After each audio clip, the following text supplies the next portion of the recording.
it is week 3. It's actually, today for me is July 18th. I'm trying to get a few videos ahead because I know sometimes I'm going to be too busy, and so I want to be ahead of schedule. So, just the other day, we got a subscriber question, and I want you guys to feel free to ask questions, suggest topics, put them in the comments of our videos, and we will bump them up in the rotation as soon as we can, or if it's already in the rotation, then we'll let you know when to expect that video. So please feel free to comment. We love interaction. So, Sugarinoz, hope I said that right. She asks, I've been interested in paganism for many years and read tons of books, collected heaps of tarot decks, lots of crystals, etc. I've only just started in the last year or so looking into it as a daily spiritual practice. I've found that although I love Mother Earth, I am not fond of rituals, nor do I seem very good at meditating. I hold crystals and hold them, unhold them, and nothing. My question is, since I seem to be about as psychic as a brick outhouse, do you have to be psychic to be pagan? Because most of the books are written by people who seem to be very psychic, have always seen dead people, etc. Just wondering what your guys' take is on this. I'm very much looking forward to your channel. Much love and light to you all. Well, sugar, I would like to say, and I briefly commented when you suggested this, I would like to say that nobody can tell you what you should do, how you should do it, what you should be to be pagan. There is no authority on paganism.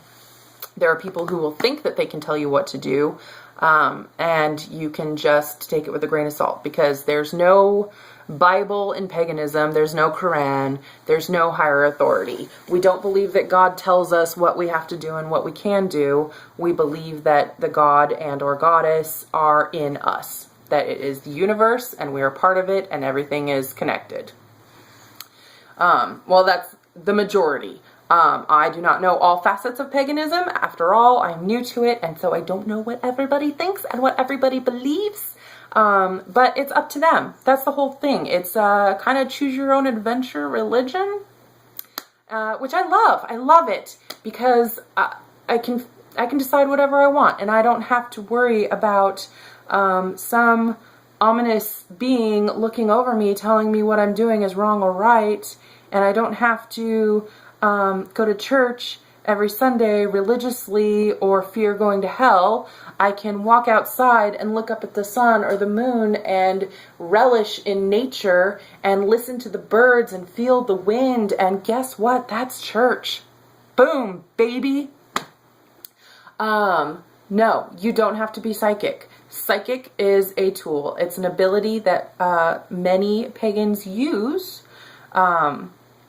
because it enhances their spiritual practice, whether it be through speaking to spirits, totem guides, using divination such as tarot, pendulums, oracle cards, things like that, casting the runes, you know, seeing ghosts or talking to dead people, connecting with your ancestors. Those are all psychic things. And I fully believe that there are people who are very advanced psychically, whether it came naturally or whether they developed those skills over years and years of, you know, working with it and practicing. And I believe there are people out there that are full of hokey and are trying to pass them off as psychic, and they are not. And I believe that there are people who have rudimentary psychic abilities, which the average Joe Schmo calls tuition or intuition. Tuition is college. I don't know what's wrong with me. Anyway, so intuition. So if you're walking down the street and you feel like somebody's following you, that's your intuition. That's your psychic ability. And you know what? You should always listen to your guts. Always. It doesn't matter if it's wrong or it's crazy or whatever. Listen to your guts. And that's your psychic ability. And, you know, meditation, if you never meditate, whoop-de-woo. You don't have to. It's not something you have to do. Now, if you can learn to do it, it's going to enhance your spiritual practice. Truthfully, meditation, I'm not very good at meditation. I have found that guided meditations help. And if you go onto YouTube and put in keyword guided meditation, there are a lot out there. And I find that that gives me something to zero in on and focus on and gets me through. Sometimes I can sit quietly and meditate on my own. Sometimes I can't.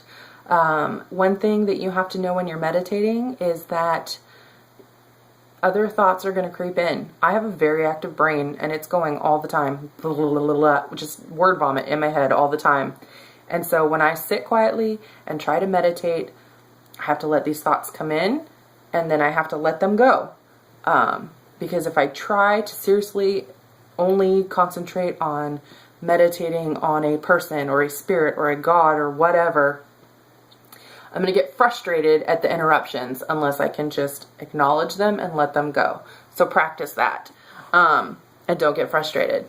So, you know, if you meditate 5 minutes a day, 5 minutes a month, 5 minutes a year, it's up to you. It's just a tool, like psychic ability. It's a tool used to enhance your spiritual practice. It is not required of a pagan. Not all pagans are psychic. There are psychic Christians. There are psychic Muslims. There are psychic atheists. Not all pagans meditate. Some people, a lot of people do yoga who meditate.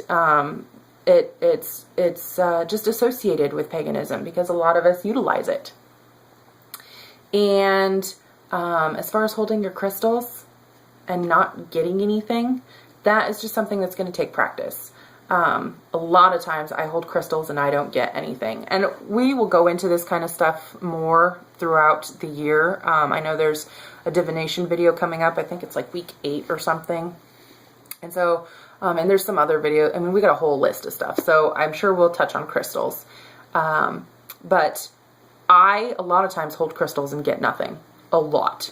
There are other times where I hold crystals and get something. Or I was at a place one time where I was near a large amethyst geode and it was huge.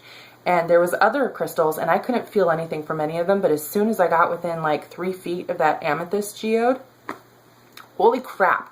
My hands were tingly. My arms were tingly. My knees were a little shaky. I could feel that energy. So maybe, you just aren't noticing the energy from the smaller crystals. I notice it a lot more now, but I'm paying attention more now. I'm kind of looking for signs. For me, usually it's a little bit of warmth or some tingling. And there was a time when I walked into a crystal store and there was crystals everywhere and I could feel the energy just wash over me. And after about a half hour of being in that store, I had to leave because I felt like I was going to pass out because I was shaking so much. And it was just from the energy that, it was massive. So it just depends. Don't freak out about it. If you want to try, then pay attention, maybe keep a journal, try different crystals, try different sizes of crystals. But if you don't care about meditating and you don't care about divination and you don't care about talking to spirits, it's not a big deal. You're trying to connect to nature and to the universe and to that feeling of being connected to the universe. And that is what paganism is. So I hope that answers your question. And definitely look for those upcoming videos because like I said, I know we're doing one on divination coming up. And, I'm going to actually put a link to a video on my personal channel down below about a time when I tried to have a seance because I think it will make you laugh and realize that everybody fails sometimes. So I hope that answers the question. And everybody, please feel free to leave comments below. That's it. Blessed be. Just word vomit in my head all the time. Holy crap. Whoop-de-woo. Boom, baby. I don't know what's wrong with me.